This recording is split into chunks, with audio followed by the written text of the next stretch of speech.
Luc chapitre 7. Après que Jésus eut achevé tous ses discours devant le peuple qui l'écoutait, il entra dans Capernaum. Or, le serviteur d'un centenier auquel il était fort cher, étant malade, allait mourir. Et le centenier, ayant entendu parler de Jésus, envoya vers lui des anciens des Juifs pour le prier de venir guérir son serviteur. Ceux-ci, étant donc venus vers Jésus, le prièrent instamment, disant : « Il est digne que tu lui accordes cela, car il aime notre nation. Et c'est lui qui nous a fait bâtir la synagogue. » Jésus donc s'en alla avec eux. Et comme déjà il n'était plus loin de la maison, le centenier envoya vers lui des amis lui dire : « Seigneur, ne t'incommode point, car je ne mérite pas que tu entres sous mon toit. C'est pourquoi je ne me suis pas jugé digne moi-même d'aller vers toi. Mais dis une parole, et mon serviteur sera guéri. Car, quoique je sois un homme soumis à la puissance d'autrui, j'ai sous moi des soldats.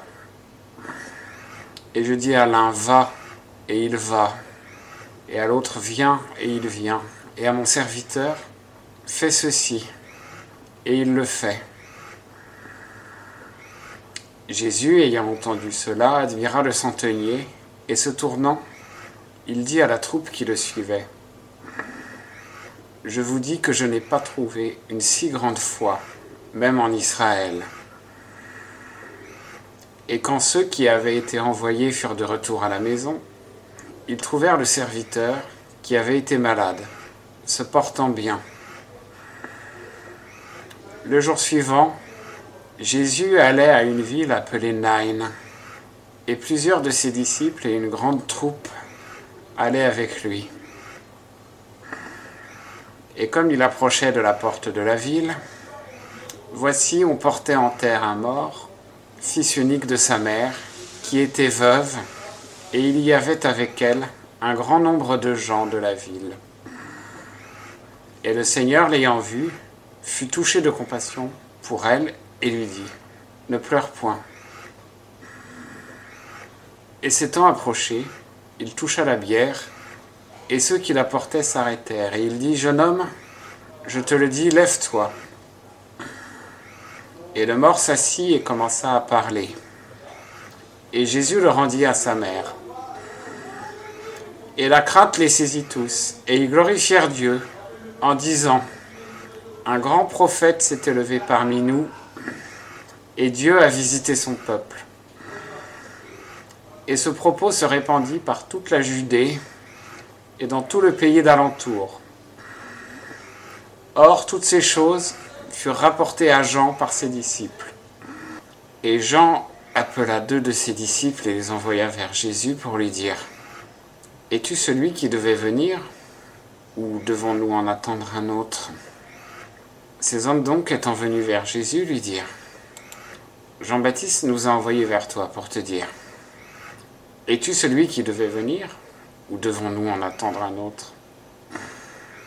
Or, à cette même heure, Jésus guérit plusieurs personnes de leurs maladies, de leurs infirmités et des malins esprits, et il rendit la vue à plusieurs aveugles. Puis répondant, il leur dit : « Allez, et rapportez à Jean ce que vous avez vu et entendu. Que les aveugles recouvrent la vue, les boiteux marchent, les lépreux sont nettoyés, les sourds entendent, les morts ressuscitent, l'évangile est annoncé aux pauvres. Et heureux est celui qui ne se scandalise pas à mon sujet. » Ce que Jean avait envoyé étant parti, Jésus se mit à dire au peuple au sujet de Jean : « Qu'êtes-vous allé voir au désert ? Un roseau agité du vent ? Mais qu'êtes-vous allé voir ? Un homme vêtu d'habits précieux ? Voilà, ceux qui sont magnifiquement vêtus et qui vivent dans les délices sont dans les maisons des rois. Mais qu'êtes-vous allé voir ? Un prophète? Oui, vous dis-je, et plus qu'un prophète. C'est celui de qui il est écrit, « Voici, j'envoie mon messager devant ta face, qui préparera le chemin devant toi. » Car je vous dis qu'entre ceux qui sont nés de femmes, il n'y a point de prophète plus grand que Jean-Baptiste. Et cependant, le plus petit dans le royaume de Dieu est plus grand que lui. Et tout le peuple qui l'a entendu, et les péagés, ont justifié Dieu, ayant été baptisés du baptême de Jean. Mais les pharisiens et les docteurs de la loi, ne s'étant pas fait baptiser par lui, ont rejeté pour leur perte le dessein de Dieu. Alors le Seigneur dit, « À qui donc comparerai-je les hommes de cette génération, et à qui ressemblent-ils ? Ils ressemblent aux enfants assis dans la place publique, et qui crient les uns aux autres et disent, « Nous vous avons joué de la flûte, et vous n'avez point dansé, nous nous sommes lamentés, et vous n'avez point pleuré. Car Jean-Baptiste est venu, ne mangeant point de pain, et ne buvant point de vin, et vous dites, il a un démon.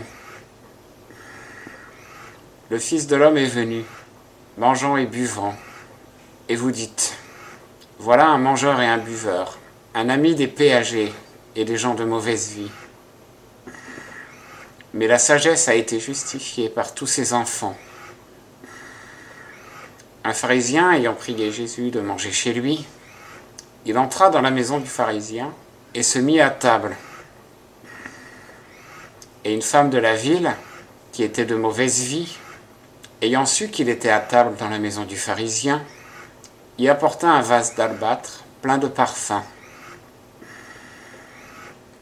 Et se tenant derrière, aux pieds de Jésus en pleurant, elle se mit à lui arroser les pieds de ses larmes, et elle les essuyait avec les cheveux de sa tête.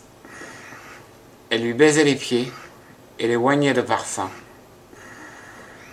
Le pharisien qui l'avait convié, voyant cela, dit en lui-même, « Si cet homme était prophète, il saurait qui est cette femme qui le touche, et qu'elle est de mauvaise vie. » Alors Jésus, prenant la parole, lui dit, « Simon, j'ai quelque chose à te dire. » Et il lui répondit, « Maître, dis-le. » Un créancier avait 2 débiteurs. L'un devait 500 deniers et l'autre 50. Et comme il n'avait pas de quoi payer, il leur remit à tous 2 leurs dettes. « Dis-moi donc, lequel des 2 l'aimera le plus ?» Simon répondit, « J'estime que c'est celui à qui il a le plus remis. » Jésus lui dit, « Tu as fort bien jugé. » Alors, se tournant vers la femme, il dit à Simon, « Vois-tu cette femme ? Je suis entré dans ta maison, et tu ne m'as point donné d'eau pour me laver les pieds. Mais elle a arrosé mes pieds de larmes, et les a essuyés avec ses cheveux. Tu ne m'as point donné de baiser, mais elle, depuis que je suis entré, n'a cessé de me baiser les pieds. Tu n'as pas oint ma tête d'huile, mais elle a oint mes pieds d'une huile odoriférante. C'est pourquoi je te le dis, ses péchés qui sont en grand nombre lui ont été pardonnés, car elle a beaucoup aimé. Mais celui à qui on pardonne peu aime peu. » Puis il dit à la femme, « Tes péchés te sont pardonnés. » Et ceux qui étaient à table avec lui se mirent à dire en eux-mêmes, « Qui est celui-ci qui même pardonne les péchés ?» Mais il dit à la femme, « Ta foi t'a sauvée. Va-t'en en paix. »